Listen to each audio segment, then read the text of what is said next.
Hello, Rupert. I would like to ask you about the concept of God. Consciousness? The concept of God. God. The consciousness of God? No, the concept. The concept. The concept of God, yes.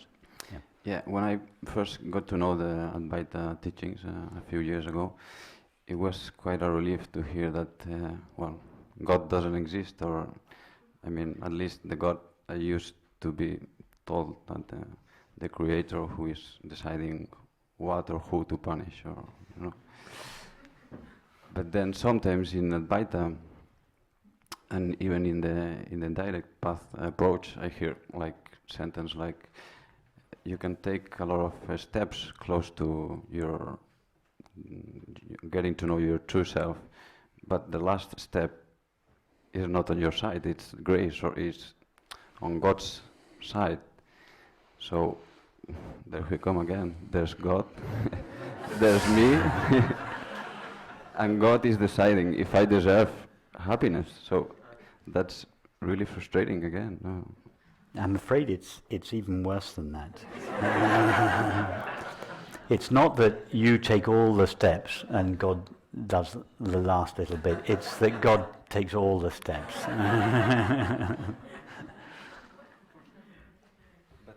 How does God fit in non-duality? God and me, we are two. Yeah, we don't fit. Yeah, I mean, from God's point of view, there is no you.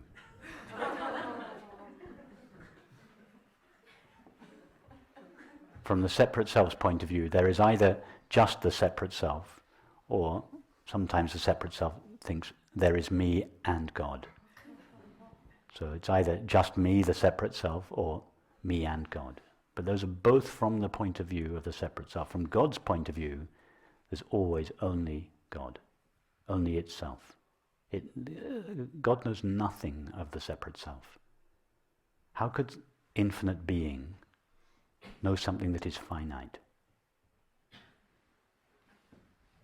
If there was room for something finite in God's infinite being, then that little finite object would displace a little bit of God's infinity, and then God would no longer be infinite. So it's the self I think myself to be, which doesn't fit. The self in you is God's self. The only self there is in you is God's infinite self. The I of you is God's I, the only identity there is. There's no question of another self approaching God. That there is no other self other than God's infinite being. So, for instance, when you say you have to take steps to get closer, I mean, that's a concession to one who doesn't understand what we're speaking of here. So as a concession to someone who insists that they are a separate self, the teaching makes a compassionate concession and gives that apparently separate self some homework to do. So the separate self does some homework, and in doing their homework they mature spiritually, and at a certain point understand that they were never a separate self doing anything to begin with. Then they can hear the truth, which is that there is only God's infinite being. Yeah, but on the other hand, I've heard you a lot of times encouraging us to make an effort. I was making a compassionate concession to the separate self.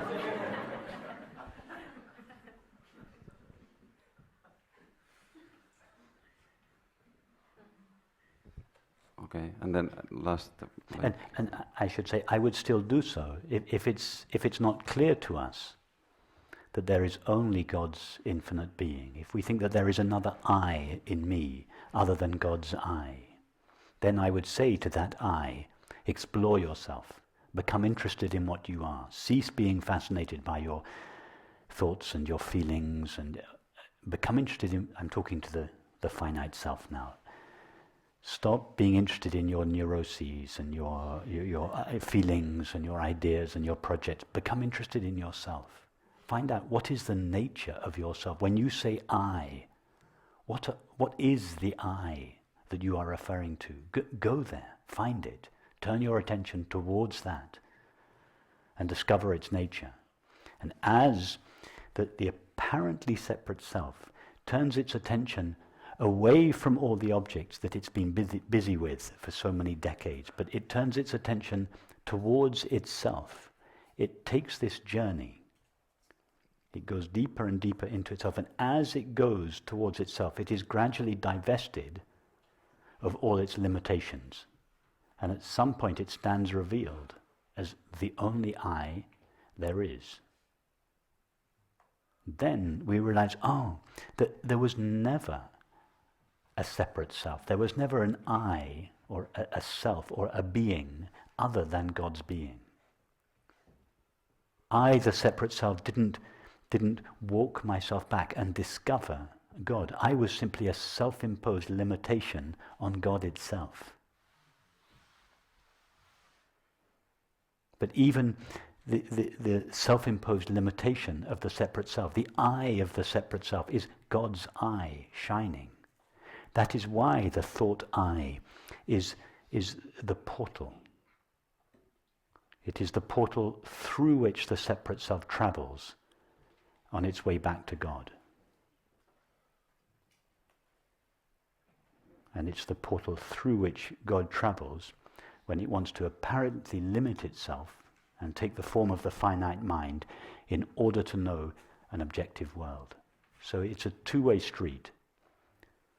If we travel this way through it, we pass out of time into eternity. And eternity travels the other way through it, out of eternity into time, into manifestation.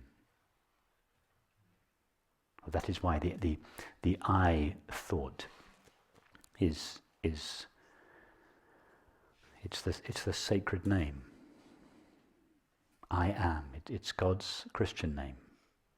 It is what the separate self and God have in common. It's the only place they meet. God knows nothing of the separate self, and the separate self knows nothing of God. But they both share I. That is the place, the portal, the dimensionless point through which the apparently separate self has access to its reality. And that is why in this teaching, very often we will take the thought I and allow our attention to be drawn to what that word refers to. It's what it's meant in the Bible. I am is the way, the truth, and the life. I am God's name.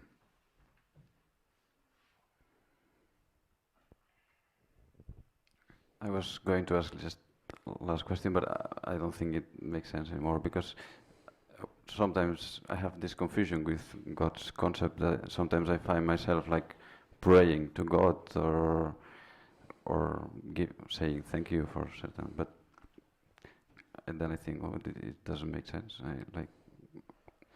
What are you? Who are you talking with? You're right.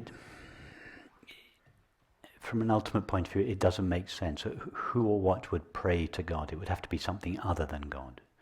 But at a more relative level, if we seem to be something other than God, then praying to God, and by praying, we don't mean, God, please may I have this, obviously, but a prayer in the sense of turning yourself towards God is valid. To pray, for instance, one might pray to be filled with God alone. When I was at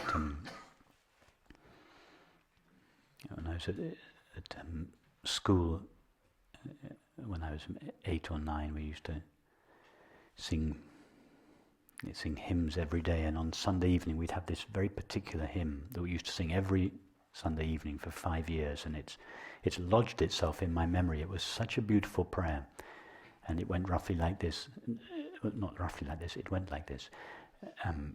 God be in my head and in my thinking. God be in my eyes and in my seeing. God be in my ears and in my hearing.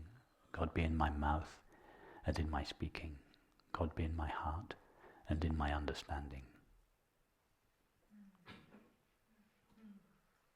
That would be a good prayer for the separate self.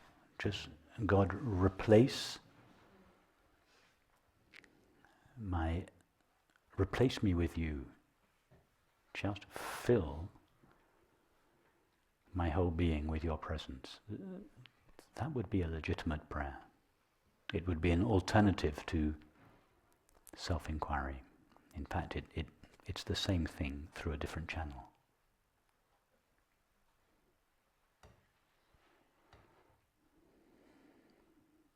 But the God that we are speaking to is not a God. We're speaking to infinite being, infinite consciousness.